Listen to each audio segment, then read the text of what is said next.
Oh, that kind of rap metal. Is that rap metal? I don't know. But if you told me that it was, I wouldn't really argue with you. I'm with it now.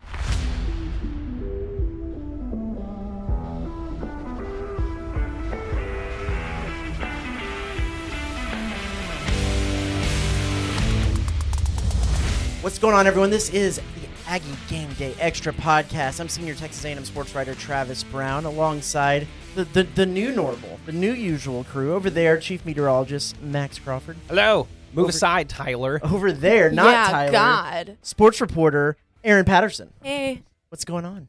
How are you? I'm good. You killed any bugs lately? No, I have not. Okay, well, that's good. I haven't come up with a nickname for Erin yet, and I was trying to come up with one on the spot. Except I do think you kind of have one. Yeah, I have the market on Erin. It's pretty good. Erin. I've never heard that one before either. Good, yeah, actually. it's and a that's good what one. it is. That's what we're gonna call her. That's what we're gonna call her. Okay, well, Erin. I don't know if Almost, I can do it buddy. quite as good You as almost you. had it. Okay. We'll work on that. We're talking a little music before this. We were talking a little some bands. We were. Max, what is your when you were playing Sprats? Yeah. What was like your go-to music selection? I was just telling Erin that, like, because she's got her live shot music and stuff, and a lot of reporters will have, like, before I go out to a big live shot, I do this, or like before a job interview. I don't really know. I don't really have any. I like to think I'm pretty eclectic. I fully support this. You're a big Randy Rogers on the golf course fan. I'll give you that. When we're golfing, I love country and classic rock, and then like just randomly throwing a hip hop song in there. Honestly, I would probably look for something that my brother had made 6 or 7 years before, which would include anything from like Limp Bizkit to Bone Thugs and Harmony. It's probably some Tupac and stuff like that. Yeah, right. But when we pregame for Flower Mound High School football games, we would always play the Punk Goes Crunk album, and that might be my answer. Just I never chose that music, but that's what I think. Not of. the Disney Goes Punk. No, but that's a really good one. That's a really good one too. Well, we were talking, Erin. You do have like so you mentioned that you before your live shots. Yeah, you blast a little heavy metal. Yeah, would that be what you did when you before sports too? I don't really know if it was before sports. I feel like all of the pregame music that I was listening to was on a selected playlist by our team. Yeah. But at least for my travel teams, I was usually the one on aux. So it was kind of whichever. My music genre is very widespread because I can get down with heavy metal. I can get down with some oldies. I love 80s music. If you put it on anything. Hair metal. Yeah. Hair metal. I like that. Yeah. But I'll also go on the other end of the spectrum where I'll listen to hip hop, R&B, pop, any type of music you put on, I guarantee you I will vibe with it. But yeah, heavy metal before a live shot, it gets me going. Okay. What about you, Travis? The White Stripes? Yeah, anything Is that Jack your White. answer? Anything Jack White or any band that Jack White was in. Okay. I pretty much that's what my Spotify DJ You did knows. mention, I think, right before we started recording, Rage Against the Machine. That's a good one. I do like some Rage. I'll listen to some Rage Against the Machine. Sure. It's a good pump up band. Oh, wait now. A little Kendrick. I like a little Kendrick before a sporting event. That's a perfectly acceptable answer. And then maybe just find something on the old Spotify. The old radio dial. The old radio, the old AM radio. The old AM FM. Wait, real question. What's your guys' go-to karaoke song? Ooh. I believe in a thing called Love by the Darkness. That is risky. It's very risky. That is high level. My vocals have to be in peak form in order to do that. I was just thinking about this the other day. Because it came on my Spotify shuffle. I do enjoy a little Budapest by what's his name? Ooh. It's pretty simple, pretty laid back. It's a good song. You can do some things with it. I like that. Why can't? But also, Philip Phillips, is it? No, it's George Ezra. Ezra, yes. I was thinking Better Than Ezra, but that's like a '90s band. So yes, George Ezra. That's a pretty easy one. Or if you want to get a little crazy with it, Senorita by Justin Timberlake. Okay. Because there's even like a call and response at the end. You get the crowd. The cold open last week was me singing a Justin Timberlake song. It was, yeah. Which I think is called Signs. And it was one of like, it was a hit for sure because I heard it on the radio back in the day, but it was like one of the less popular ones from his like whole Timbaland when he was just featuring all over the place. It had Snoop and another R&B singer. If I could like memorize the runs, Tennessee Whiskey always is a good. Oh, I love that song. I love that song. Yeah. That's my favorite country song of all time. And that's one you can get the whole crowd involved in. Yeah. What's yours? I will give you guys a guess. You guys can guess what genre it is. It's not what you're Dixieland thinking. Delight? It is not Dixieland Delight, although I could go hard for that one. $1. Is it R&B? No. Okay. I mean, is it like 80s hair metal? No, it is rap. Oh, it is rap. Yeah. Getting Jiggy With It by Will Smith. Also a great song. I actually know all the words I was going to say I could do I know that all one the all words the of way that one. through, too. I don't know. It is My Name Is by Eminem. Nice. Oh. You know what? That is my go-to karaoke I was going to guess song. what is it, the alphabet rap, the alphabeticals or something like that? Or no, that's not Eminem. I'm sorry. I'm thinking of something else. Anyway. Keep going. Well, okay. Well, Yeah. you want to give us a little sample, right? I don't know if that's appropriate for the podcast. That's a good point. We'll just go ahead and move on to the headlines this week because we got lots of them. Yeah. Let's start out with, of course, a little bit of football. Le'Veon Moss, running back, is going to be out for a significant period of time, according to head coach Mike Elko. He only had 5 carries in the game against Florida, and on that 5th carry was hit hard. There was kind of some contact from behind. He was hit hard from ahead, and it looked like there was something going on with that ankle. Got a little twisted. So Mike Elko said that it's not related to the knee injury last year. It's not related to anything else he was dealing with earlier this year. And that he doesn't think it's season ending, but he will be out for a long period of time. Max, you're a resident A&M fan. Sure. They're on one hand, Le'Veon Moss really good. On the other hand, they have the stable, as they call themselves back there. What is your level of concern on this one? Yeah,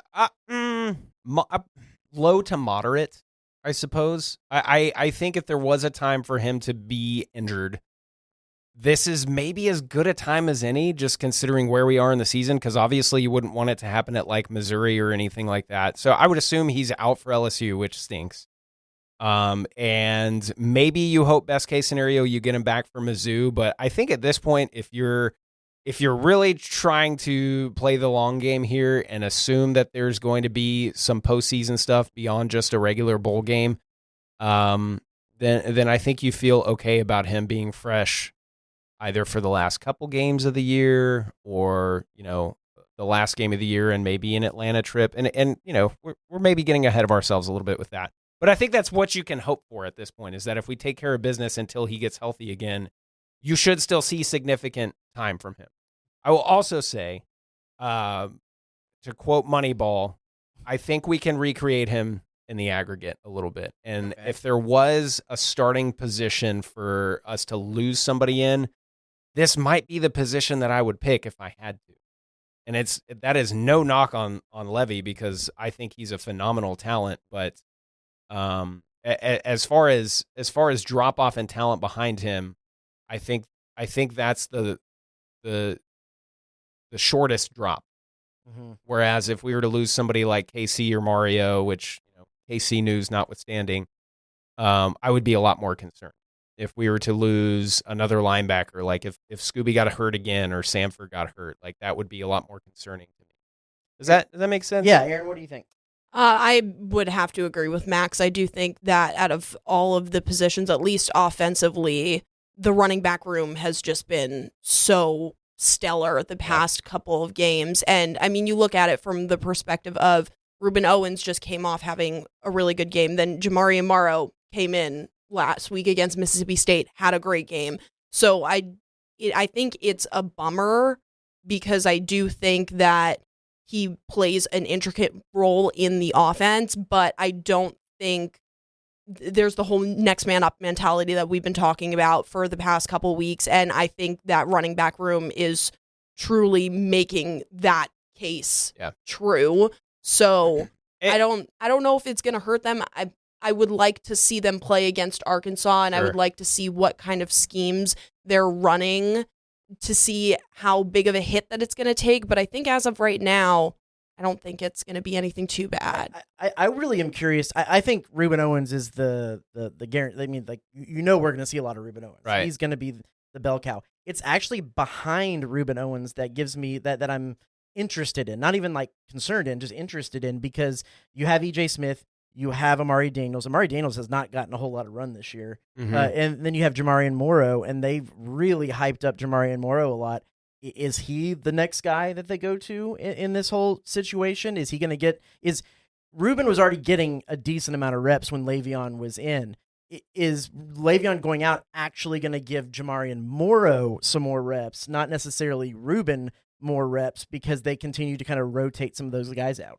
It would not shock me at all to see all four play on Saturday. And to be honest, I might be putting the carriage ahead of the horse a little bit here, but I don't think we're going to truly know how much not having Le'Veon hurts until next week, because offense isn't really the concern for this Saturday. And I think most people, I think even Arkansas fans would tell you that. So I think we're going to move the ball without Le'Veon Moss just fine. I don't know how that's going to work necessarily against LSU at LSU. So I think this is a bigger loss for the LSU game than it is in the immediate time frame. But the next, if there was a time, like I said, to pick for him to be out for multiple weeks, 2 of the next 3 weeks, I don't think we really need him.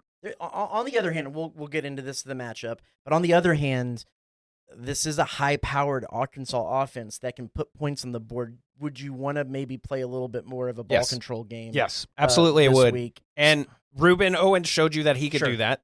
Sure. As did EJ Smith. I think Amari has not had to prove his pass catching ability all that much this season. Obviously, there was the one glaring drop that he had, but he's pretty good out of the backfield catching passes too. So yeah, I think that is the decision that you have to make is, what does that fourth quarter look like? How are you going to put the game away and things like that? It was very encouraging to see Ruben Owens and to a lesser extent EJ Smith fill that role just fine. Let's touch on this just briefly because we don't have a lot of information on this yet. Just full disclosure, we're recording at 4:00 on Wednesday. And so we had Mike Elko on the SEC teleconference earlier. I asked him about Casey Concepcion's status because he was in and out of the game. ESPN was reporting that he might have had a little bit of a hamstring issue during the Florida game, and Mike Elko just said just kind of wait and see for the availability report tonight. I would speculation on my part, but he's never said wait and see, and the guy didn't show up somewhere on the report. He usually has been pretty forthcoming about if a guy is in or out. It's that probable questionable area that sometimes he hasn't necessarily revealed anything. So see, now that you have brought that to my attention, that makes a lot more sense. But I almost took it as, you'll see when the injury report comes out, just that he wouldn't be on it. But you're right. I mean, he would probably just be like, yeah, he's good. He doesn't for the most part play games with us. Yeah, I think that if he was going to be just straight out or just not on it, yeah, he would have just said, no, he's fine. Right. Because for the most part, when we've asked about guys, they've even at times actually when they've shown up on the report as like probable, he said they're fine. If I'm complete speculation here, I think he's going to be probably in that questionable range with how he answered that question. I also happen to think that this adds another layer to the game. I don't think this obviously changes the end game result, but if I'm an Arkansas fan and I'm trying to get out to Bobby P's first head coach game since 2011, or I guess, 2011 coached game, I'm all of a sudden going, ooh, this game looks a little spicy all of a sudden. Yeah, maybe. Two of their best offensive players are out. So. We'll get to that. Just any quick thoughts on Casey if he was out or in? Yeah, I mean, I would have to agree with you. I think he'll probably be in that questionable range on the availability report just from what I saw on the field on Saturday. You could tell on certain carries that he had, certain receptions that he was getting up a little slow. Yeah. And you couldn't tell what it was. I mean, it was definitely lower body, at least from my perspective, what I was seeing on the field, but he was a little slow to be getting up on some of those tackles. So I think questionable would probably be the range I'd put him in as well. They subbed him out for the last few punts, and Terry Bussey was back there taking those. So we'll get into some more of that in the matchup. Max, this is something that you were texting me about a lot, and that is A&M comes into this game ranked number 4 in the AP poll. That's the highest they've been since 2021. Right, yeah, since postseason. But it also harkens back to the season that this is being compared to the most, that 2016 season where they started 6-0. And I've been kind of getting this a little bit backwards at times. They started 6-0, then lost to number 1 Alabama, and then won another game, and then that's the one where they went into Mississippi State and lost. But but even though with that one loss, they went into that Mississippi State game ranked number 4 in the first college football playoff poll. Was that when Anderson jumped over, like just absolutely Superman dove right into Trevor Knight? Was that Jonathan Anderson? Anyway. The Alabama game? Yeah. I mean, it would have been the only time Trevor Knight was. Yeah.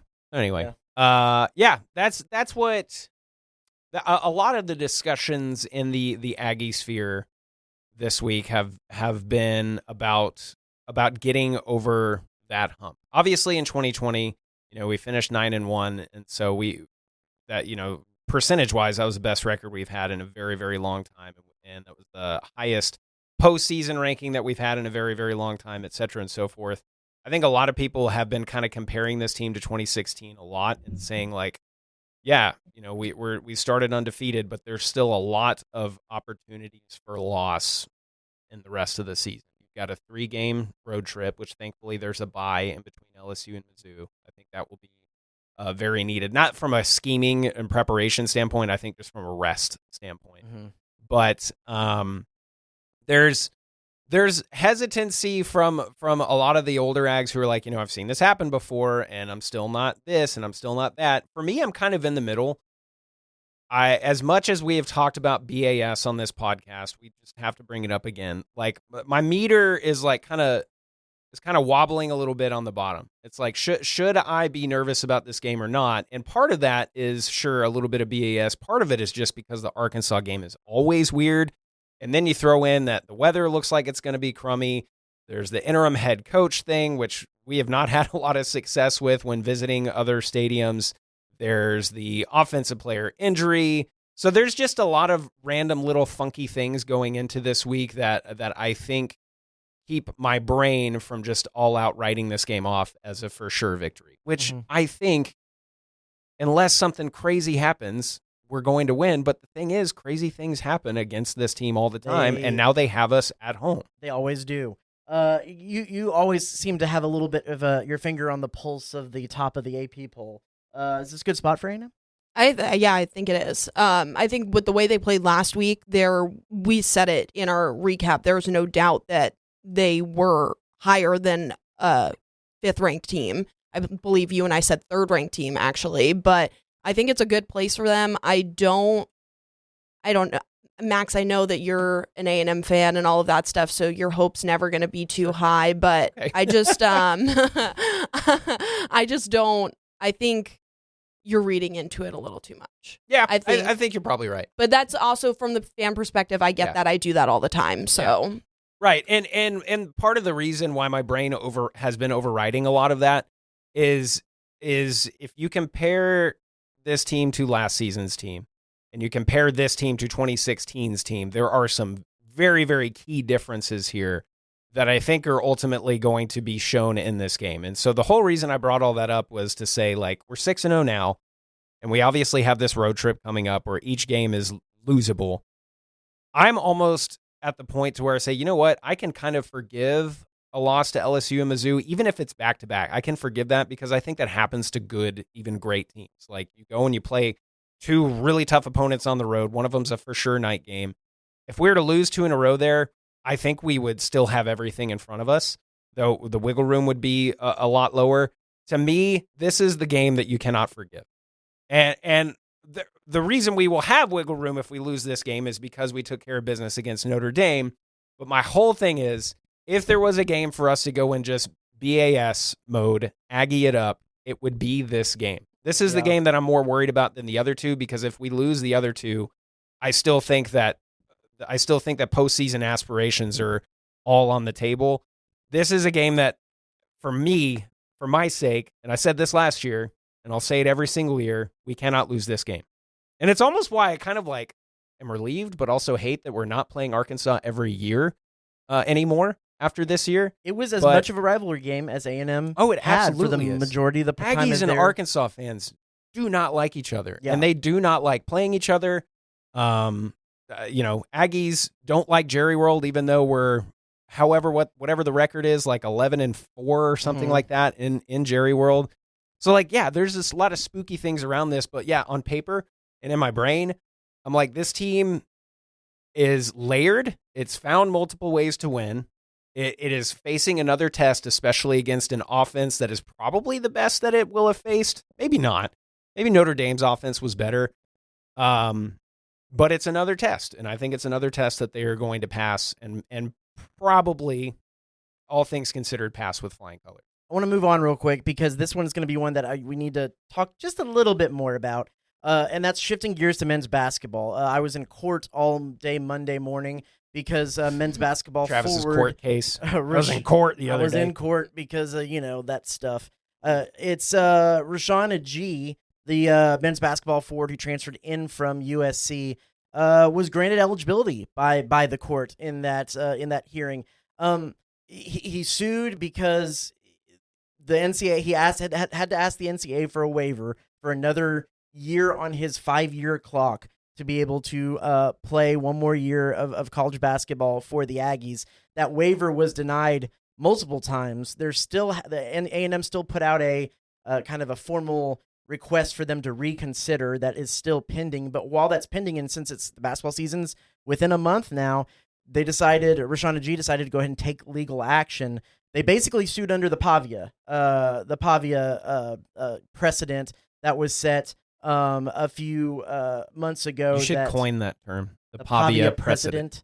Which is that Diego Pavia, the quarterback for Vanderbilt, said that JUCO years should not count towards eligibility because you can't really make NIL money during the JUCO, and JUCO isn't governed by the NCAA. So why should the NCAA have any say on when what happens during those years? They filed it's an antitrust case saying that because of that they're suppressing wages and compensation. Agee's situation was very interesting because his first season, 2019, he was an academic non-qualifier. He didn't make the grades, didn't make a good enough ACT grade. And so he went to New Mexico State, and they said, take some classes at New Mexico State, take some classes at this adjoining junior college, and you can still practice with us and stuff, and it won't start your clock. Well, it did actually start his clock, and they didn't know it, and he ended up getting hurt before practice even started, so he didn't even play that year.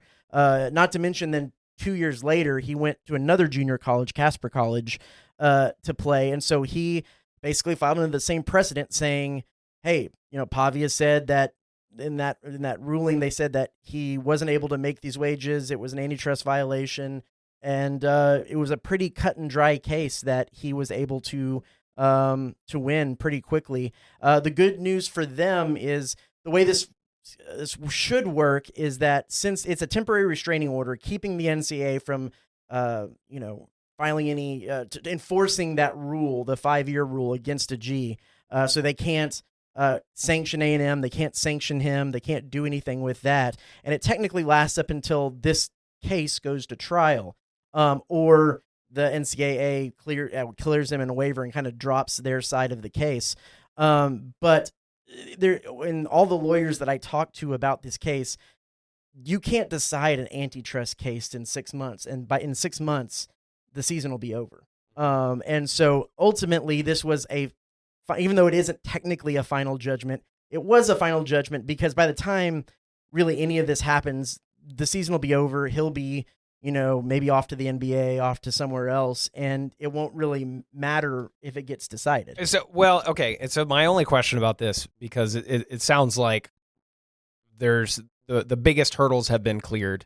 If it does get to the to the point to where they say, oh, well, he wasn't eligible after all. There's no win vacating, and he doesn't have to pay anything back or anything like that, because right? there is a restraining order on right now. So anything that happens within this period whatever is whatever the restraining. They can't go back and say, well, since we deemed you ineligible because of a trial, it's a restraining order. It's like this time doesn't exist within those rules. So a G is an Aggie. A G is an Aggie.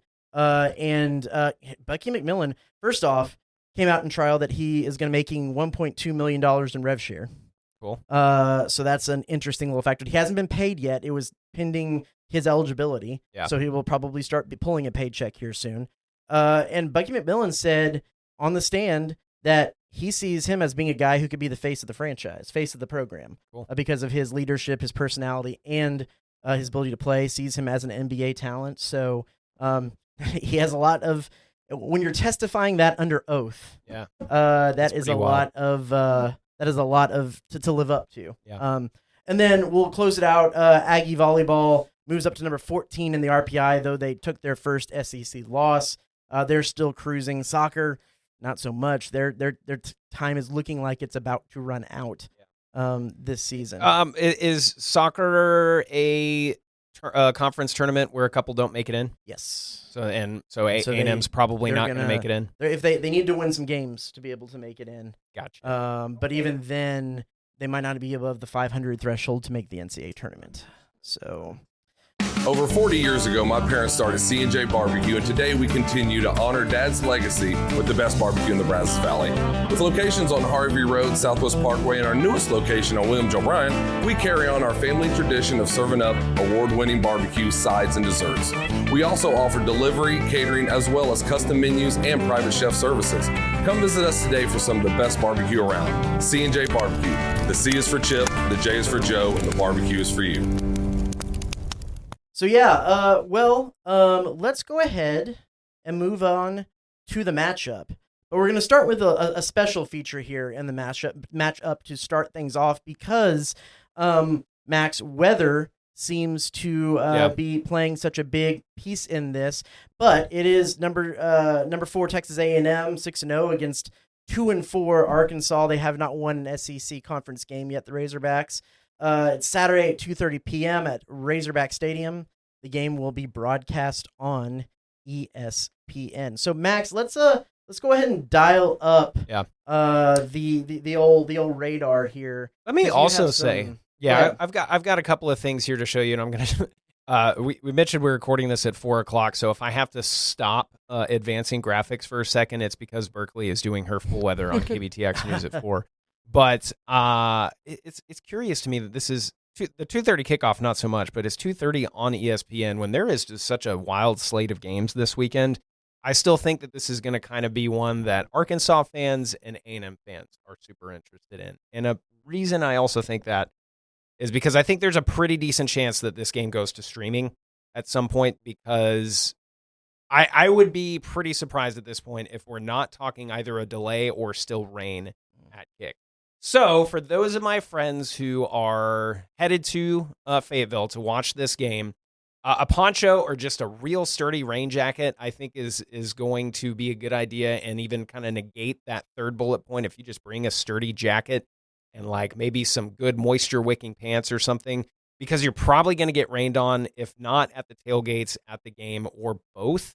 And so I say grubby boots, rain boots, whatever. It's stuff that you don't mind getting wet and dirty, and something to keep you warm, because assuming this front pushes through either over the course of the game or right before the game starts, there's a high likelihood that before the game is over, you're walking into a pretty hefty northwest wind, and it's going to come with some much cooler air too.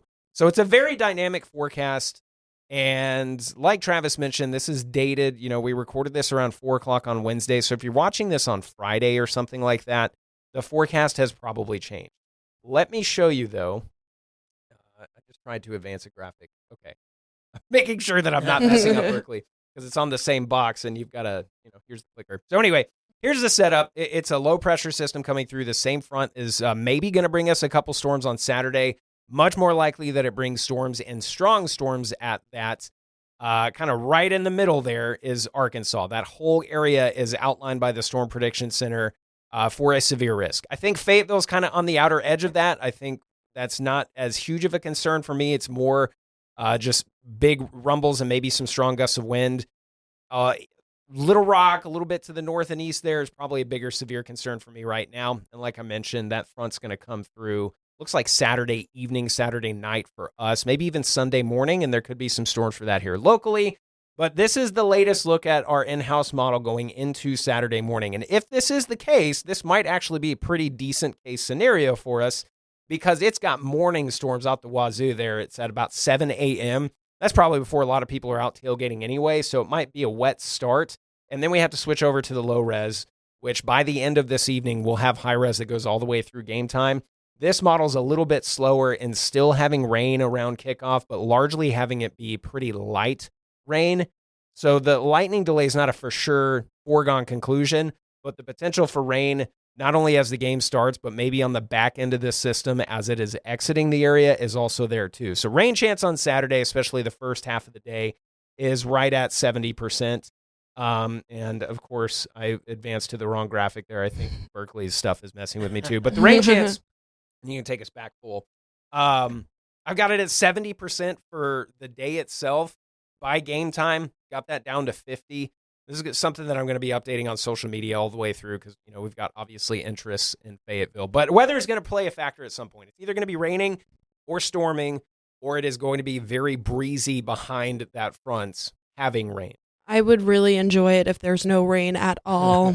Please. That'd be nice, right? Please. Yeah, so, I mean, that's advice to For y'all, too. For my sake. Something that y'all do not mind, maybe even throwing away, because if it gets muddy and stuff like that, I don't want y'all to have to worry about bringing that back on the plane and all that. I will not. Well, we're driving. So okay, we're going on a road trip. Yeah. Love it for you guys. Yeah, so that's where I stand right now. Weather is going to affect this game in some way. Elko said in the SEC teleconference that they're practicing with wet balls just in case. Well, let me stop you right there because we have that right now. Let's go ahead and hear what head coach Mike Elko had to say about gearing up for what could be a weather game. Yeah, I think it's always challenging in advance to know what schemes and what that will look like. There's a lot of different variations of weather. There's days where it's a little bit rainy and you could still run the entire playbook.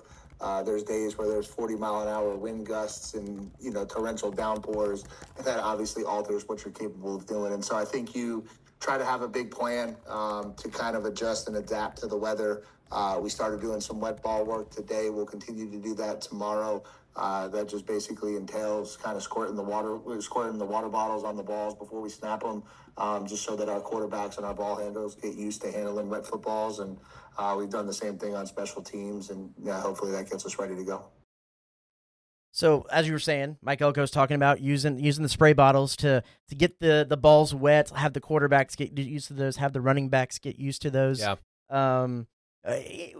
Both of you, does if weather is a part of this, if rain is a part of this whole equation, does it change your thoughts on the game or how it'll go at all? No. I think at this point, at this level of football, I don't think that weather should ever really play a massive factor. Yeah, unless it's a blizzard, right? Right. Yeah. That's what I'm saying. Like, unless it's something crazy where, Texas rarely sees snowstorms. So unless it's something to that degree, I don't think it's something that should really ever play that much of a factor. And like Elko said, they are still prepping for it. So if you're prepping for it and you're at this high level of football, I don't think it should really change that much of the outcome. Yeah, I don't think so either. And it's actually for a couple of reasons. Some things that the team has done this year and from our infamous Twitter space that we had last year whenever they had to deal with this at Florida. It's one of my favorite moments of my time at KBTX.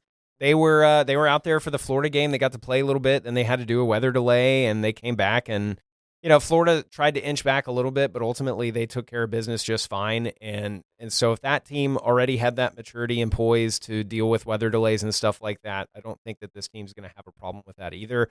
I think, if anything, a weather delay could maybe even help take the crowd out of it.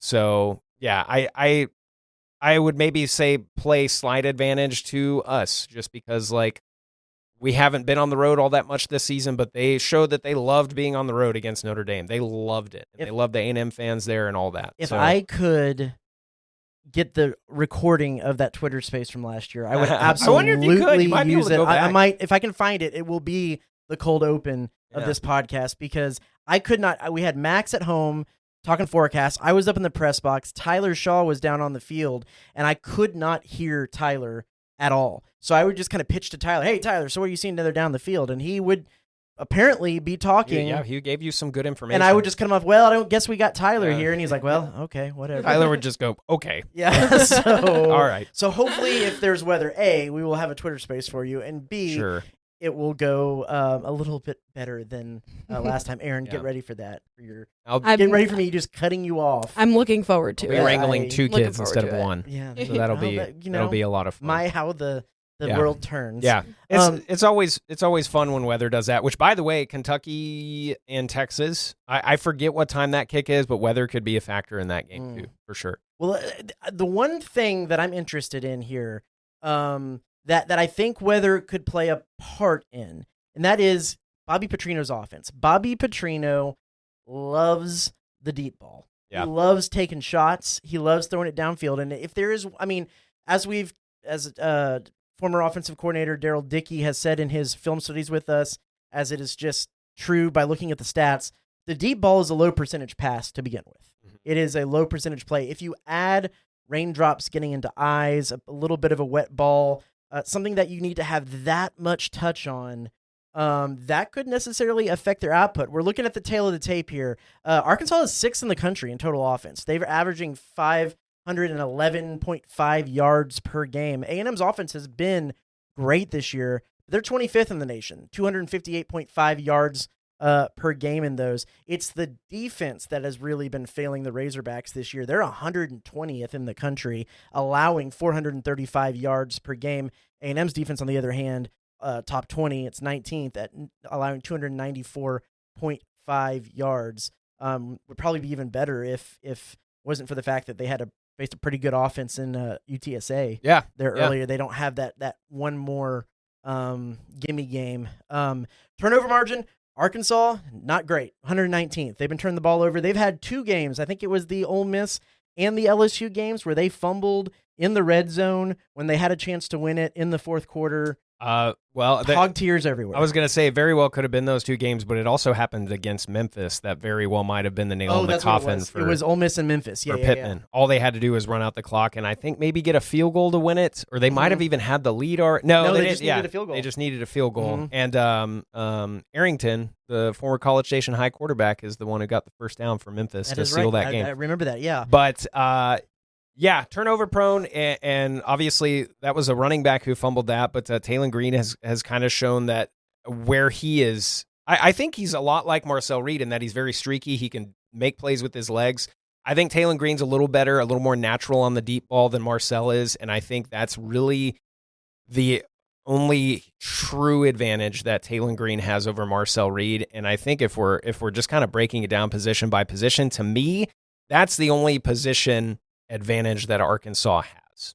I could be wrong about maybe their receiver talent, but I just think that if you're trying to do it matchup by matchup, position by position, the only thing that I would give advantage Arkansas to is quarterback. Mm-hmm. Pro Football Focus would agree with you. Taylon Green, 88.1 on the season. I mean, he has proven not only that he's a very capable quarterback, but and I think Bobby Petrino has a large part in this, but that they had a little bit of a roster exodus at the end of last season. I think a lot of players saw the writing on the wall, and Taylon Green was one of the ones who stayed. And sure, there probably was NIL money that had to play into that, but I think he trusted Bobby Petrino. I think he said, no matter what, like, I think he's putting me in a really good position to succeed, and obviously that has been the case this year. Now, they've got some stat padding games, but they also, they put up some points against Tennessee. They kind of came roaring back there where it seemed like Tennessee kind of had it all but wrapped up, and all of a sudden they made it interesting with like 2 or 3 minutes left in the game. So yeah, the offense is a little bit spooky. If not for Talon Green, I would have next to no worries about this game. But he is a dynamic dude who has shown that he can make plays. So Aaron, something that we've talked about a lot in our post game breakdowns is A&M's third down defense. Yep. I mean, they are 2 for 32 over the last 3 games. I believe so. Which on the season they're the number one third down defense with opponents getting a conversion of 20.8% of the time. On the flip side, though, this might be like the biggest matchup in the game. Arkansas is third in the country in third down offense. They convert at 57.1%. That third down battle is going to be really fun to watch. Now, A&M's offense, 82nd in the country. They convert on 38.8% of third downs. And Arkansas, just in the total defense, it struggles even on third down as well. 44.6% of the time opponents convert on that. Aaron, do you see this as one that the A&M the A&M defense can come out strong like they have, or this high-powered Arkansas offense might take over some of that third down credit? I agree with you. I think it's going to be a toss-up. I think I don't think it's the overall best offense A&M has seen, but I do think the third down defense is going to struggle a little bit more than they have. That's not to say I don't think that they're just going to suck. I think it's just going to be a little bit more of a struggle. But overall, I mean, when you look at those stats, A&M is overall the better team. It's really just the Arkansas offense that has good placings in the nation. When you look at their defense, it's kind of okay, So I don't think that it's going to be a massive struggle for A&M, just as long as they can keep the offense clicking, because if you have Arkansas's offense, which is they're going to put up points, I think no matter what, I think it's just going to need to be A&M that can answer back. So I think it's going to be an offensive battle with this game. And of course that does start with A&M's defense. If they can continue on the path that they're going down, I think it's going to be a good game, but I think the third downs is definitely going to be a struggle for the defense, or at least more than it's been. So Max mentioned Talon Green, the quarterback matchup being one that he's really focused in. What matchup, what part of the game has your attention the most? I would probably say the quarterback matchup as well, but overall, I do think it's going to be just the defense putting a stop. I think that is what I'm looking forward to most watching, just because, as we've been saying time and time again, the defense has just been lights out, and I'm very curious to see if this Arkansas offense actually has what it takes to kind of maybe put a riff in their momentum, and how A&M in turn can respond to that. Mm-hmm. Yeah, that's the marquee matchup is what can Talon Green do against our defensive backfield and stuff like that. We saw Des Ricks kind of get picked on early in the game last week, and all credit to him, a little bit of coverage switch up, which I believe I saw a statistic about how Talon Green does in zone versus man coverage that will probably run a lot of zone. So how about Mike Elko? Were you watching the halftime? Did you see the halftime interview? I still haven't seen it. That reporter got just totally gaslit into the fact that A&M, yes, they were running press man coverage early. They did switch to a little bit more zone, but Mike Elko just was having none of that. So I think that would have been a better question for at the end of the game. Fair. And not at the halftime. Fair. But yeah, I think that's the marquee matchup is how is this vaunted defense going to do against an offense that can clearly score points? And are they both going to kind of come back down to earth a little bit with that? Like, is it going to be a little bit of a stalemate? I think this is a point where Petrino's going to shine, and I think it's going to be a little bit like the Florida game, where those scripted plays work really, really well, and then A&M's defense just kind of clamps down. So I think what my prediction is here, it's going to be a very frustrating first quarter, and then probably a frustrating 1 or 2 series out of the half. And I think most of the rest of the game is going to be relatively stress-free for A&M. That is assuming, though, that A&M is still able to move the ball without Le'Veon Moss for sure, potentially without KC. I think that's kind of a sneaky matchup to see this completely clean house type of defensive staff that is now in there and, allowed 34 points to Tennessee, but Tennessee's, pretty good offense. So I don't know that it's a given that we're going to move the ball on them. I do think it's pretty likely though. So that might end up being a sneaky little thing where it's at halftime, it's like 10-7 or something like that. And you're thinking, well, I didn't really expect that. I don't think it will be. But possibly, I can see this as possibly being a big game for A&M's tight ends. Tight ends, I think all the big men, right? Like all the offensive line and tight ends, this is their opportunity to say, yeah, you know what, we are that good. And second half, you guys are ours. And you want another 8, 9, 10-minute drive. Okay, you got it. We're going to do that. And we're going to score and keep your offense off the field. If that's the type of game that it needs to be, we've shown that we can do that, I think, against a much better defense in Florida and against Auburn. So the second half is not what concerns me. What concerns me is that by halftime they're still kind of in it and they start to believe a little bit that maybe they can come away with the victory. But that's where I'm sitting with it. I do agree. I think the tight ends are going to be used far more against Arkansas, and I think against Florida this past weekend we saw them start to be used a little bit more. So I'm curious as to if that was kind of hey, let's do a test drive. Let's see how this works. Let's see how this type of offensive scheming works. And so I'm wondering now if we're going to see it even more. Could be a big game for I could see this being maybe a Amari Niblock game. Yeah. If KC is out, you want to have some more options out there. Maybe can you imagine the size disadvantage potentially too, like having Niblock in the wideout and still having another tight end on the field. I mean, it's always a Colin Klein special, but a lot of 21 personnel, maybe even some 22 personnel. That's what we saw to finish up the Florida game, correct? Yeah, and I mean, if we're getting push and we're getting to the point where Taylor Green is just gashing us, maybe that does become the strategy towards the end of the game. Is you try to win by that 1 or 2 possessions and just keep the ball away from them. And I think we've proven against a better defense that we can do that. I mean, one of the craziest things that I saw last week that gives me so much confidence in the rest of the season moving forward was the very first play from scrimmage when we dared them to stop the deep ball and Klein and Elko both trusted Marcel to finally hit that deep ball. Very first play. I love that. And he did. Of course he did. It shows they have faith in their quarterback.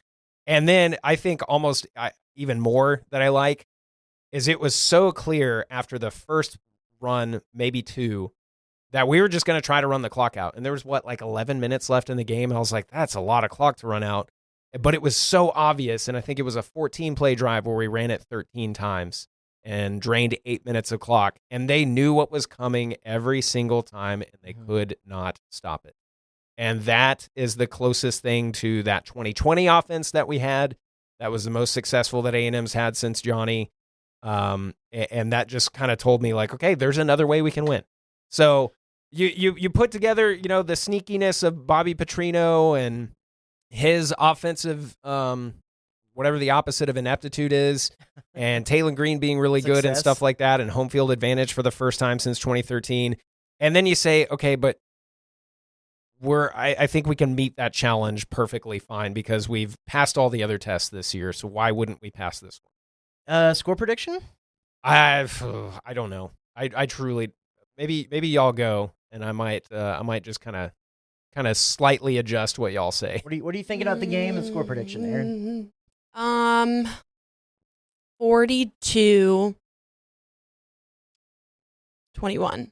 Ooh, A&M. Okay. I think it's going to be, I feel like I've been saying this for the past couple weeks, and I'm saying, it's going to be a high-scoring game. I think this one will actually be a high-scoring game. Okay. All right, mister, I got the prediction exactly right the last game. What's your prediction for this one? I should have just dropped that in here. Nah, I don't have to talk about it anymore. Shown exactly. Yeah. I think this one is like just about every Arkansas game I've seen has always come down to the last drive in the fourth quarter, except for the one that wasn't at AT&T Stadium. So there's also that. But this is in Arkansas. I think a big factor of this is not only, a lot of times you have the interim coach situation where the coach gets fired, and you just know they're playing to get through the season. Bobby Petrino is coaching for this job. Right. We all know that he is, which is not necessarily always the case in these situations. And Bobby Petrino's biggest selling point is that he puts points on the board. And so I think this is an Arkansas team with it first time with him back as the head coach in Arkansas, like you said, since 2011, coaching being the CEO of the game. I think they are going to go for broke. I think because I think he can justify a loss in this game if they put up a lot of yards and a lot of points, because they can say, hey, okay, Arkansas, we lost that game, but we put up so many points against one of the best defenses in the country, and we put up so many yards that this was a win for him in that pursuit of the head coaching job. So they're going to take some shots. I think they might try some trickeration. I think they might go for it on some fourth downs. I think they're going to go for broke, and that's going to make things really crazy, especially if it's rain. The series is always the thing that I thought of earlier is something like 45-40. That's like close. Coming down to a possession. This just feels like a game that is going to be high scoring, and it's going to be closer than. I mean, I don't think anybody thinks it's not going to be super close. Just, I don't know. 45-40 is what stood out to me. I'm trying to look at. It was the final score of the last matchup with A&M and Texas Tech. 45-40. Well, there you go. Little Southwest Conference Big 12. A&M's defense was much worse that year than A&M's defense this year, though. I think Arkansas is just going to go for broke in this one, and they're going to get some yards and they're going to get some points. Let's see. Scoring defense, Arkansas has let up 30 per game. Scoring offense, they've put up 36.3 per game. Let's talk about. Yeah, I'm going to stick with 45-40. Okay, that's fine. I would be pretty disappointed if they scored that many points against us. But at the end of the day, this is so much a win is a win and a conference win is a conference win type of game. And so I'm fine. I'm fine no matter what if we get away with a win. But I don't think we're going to give up 40 points. But I could see something like towards the end of the third quarter, we are up 2 or even 3 possessions. And just like you said, they kind of go for broke and say, well, we're not done yet. and we are going to not put our foot off the brakes or foot off the gas. And so I'm kind of going more like a 38-31 or even a 38-34 type of game. Okay. That it becomes that 31 or 34 kind of late in the game, and we just have the ball at the end and just kind of ice it and say, okay, we're just not going to let you get the ball anymore. So I do think it's going to be a close game. I think the spread is 8. Yeah. 7.5, 8. And I think that's a perfect number for that. This is not 5. Okay, this is not the type of game that I would pick A&M to cover. I don't think it's the type of game that I pick Arkansas to cover. This is the type of game that I would stay away from or just take A&M money line. Not that anybody should ever ask me for sports betting advice. But yeah, I'm going to go like a 38-31. All right. So everybody has A&M winning. I think I would prefer your outcome. It makes it a lot easier on us post game. So yes. Let's root for that a little bit because I'm always rooting for my copy. That's the most important thing. Let's go around the SEC real quick. And I got a good one. We're getting out of the state of Florida for once, and we're going over to Alabama. Woo! Now right now in Alabama we have the SEC tip-off. The men's and women's basketball coaches are out there in Birmingham. Well, just a little bit north of there in Hoover, which is a suburb of Birmingham. There is a store in the River Chase Galleria. That is the mall right there where SEC Media Days for football was held for years and years. There's a hotel attached to it. It's one of the biggest malls in Alabama, supposedly. And Kitty Cat Heaven and Rescue, which I think is housed in this mall, posted an update on Facebook that there was animal control was working all day to get a cat off the roof of the mall, and it was up there. And the thing that caught my eye to this was that the organization put out there that they really appreciated everyone's concern, but just issued the warning of please do not attempt to climb on the roof. and stop calling the Galleria. Please stop calling us. We are aware. Yeah, and I just want to know who is climbing on the roof of a mall Dude, to get a cat. an animal lover. Animal lovers are. Animal lovers would do that. There used to be this cat that we would track on top of the Queen Theater from our live eye view in downtown Bryan. Okay. That during the morning show we would see like kind of walking around on the roof and stuff. I don't remember if we named it or not or anything, but we also kind of wondered like, is that cat supposed to be there? But it like lived there, I think. So I don't know. Probably lots of that's who would mice, who would climb up there trying to save them is an animal lover who thinks that they would be helpful. You know what I've Galleria says you are not helpful. No. But also though, I mean, cats have 9 lives. They're very stealthy and falling they can handle it. and all of that stuff. So I think they should have been good, I think but we're all dog people in here too, right? Well, So, yeah. like, you know, Yeah. who I cares do about like the cat? cats. didn't I say do that. like cats, but I am more of a dog person for sure.